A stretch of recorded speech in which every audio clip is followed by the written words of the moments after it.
Ya, baik, di sini saya akan menjelaskan dari hasil jawaban UTS dengan mata kuliah jaringan wireless dan mobile.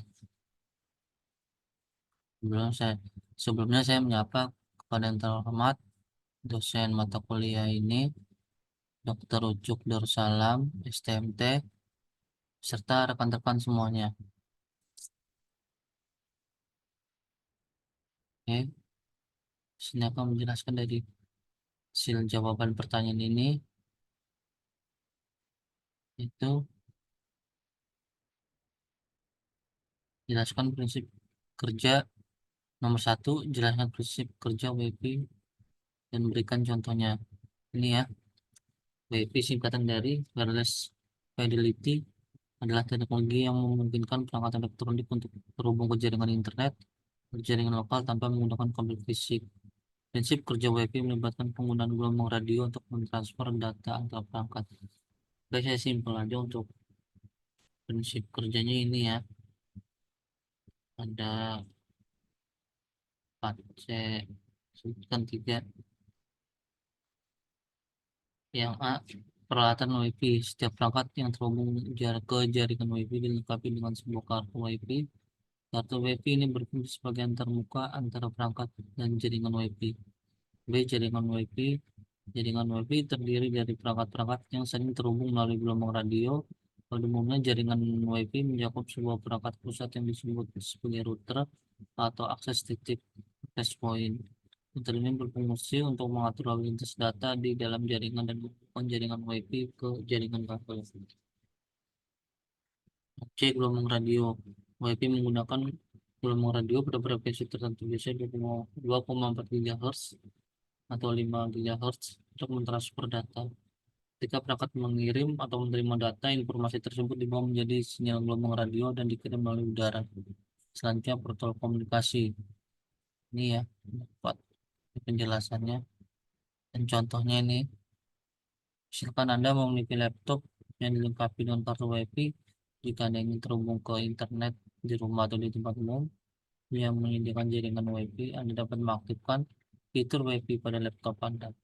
Atau akan mendeteksi jaringan WiFi yang tersedia dan dapat memilih untuk terhubung ke salah satunya.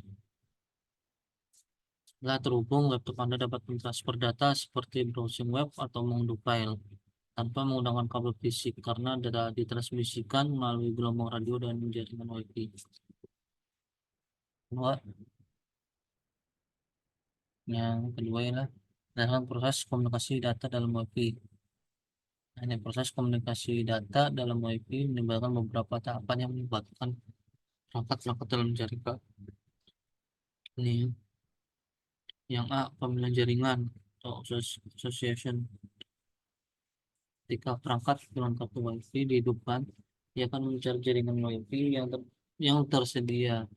Begitu jaringan yang diinginkan ditemukan, perangkat akan menghubungkan atau berasosiasi dengan jaringan tersebut. Proses ini melibatkan pertukaran informasi antara perangkat dan akses titik point atau router WiFi. Next, D, autentifikasi. Setelah asosiasi, perangkat perlu mengautentikasi dirinya untuk memastikan bahwa ia memiliki izin untuk terhubung ke jaringan. Biasanya melibatkan pertukaran kredensial atau kata sandi antara perangkat dan router. C, pengalamatan IP address. Setelah diautentifikasi berhasil, perangkat akan diberikan alamat IP unik dalam jaringan. Ini memungkinkan perangkat untuk diidentifikasi dan untuk komunikasi dengan perangkat lain di dalam jaringan menggunakan protokol internet protokol atau IP. Dan ini negosiasi aja deh negosiasi kecepatan dan mode. Ini penjelasannya. Nah, transfer data ini semua persiapan selesai. Kapan masalah data data yang dikirimkan dari atau ke teman perangkat umum menjadi jaringan radio dan ditransmisikan melalui gelombang radio ke perangkat jaringan. Selanjutnya, pemeliharaan koneksi atau koneksi maintenance. Selama koneksi berlangsung, perangkat terus memelihara koneksi dengan titik atau router. Ini melibatkan pertukaran paket kecil secara teratur untuk memastikan bahwa koneksi tetap stabil. Next, nah, ini untuk yang untuk nomor 3 performance jaringan wireless. Jelaskan parameter performance jaringan wireless, berikan contoh performance ini ya. Yang pertama, kecepatan transmisi. Dalam transmisi mengukur seberapa cepat data dapat dipindahkan oleh jaringan.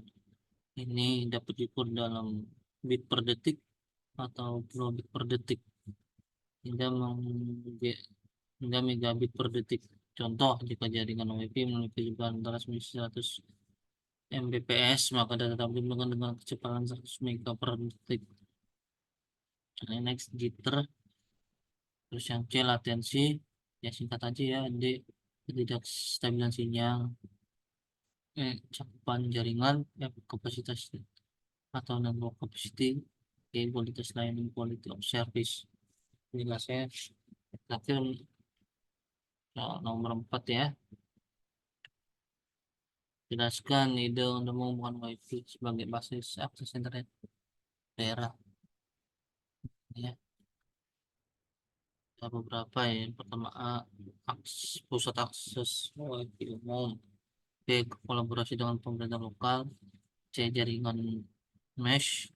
D, partisipasi komunitas. E, WiFi di angkutan umum. F, pendidikan dan pelatihan. G, koneksi di sekolah dan pusat pendidikan. A, pemakaian teknologi terbarukan. I, model bisnis berbasis masyarakat. Y, program subsidi atau hibah. Hmm.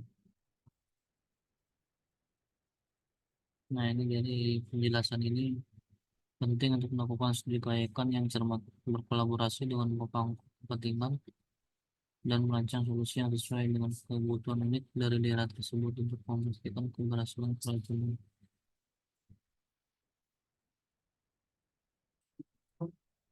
Hmm.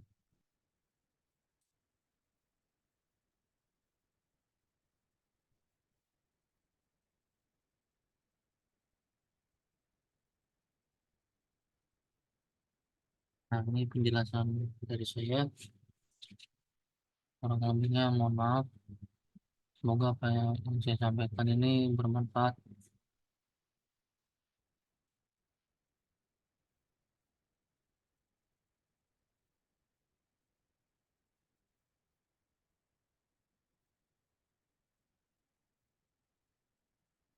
Oke, cukup sekian dari saya.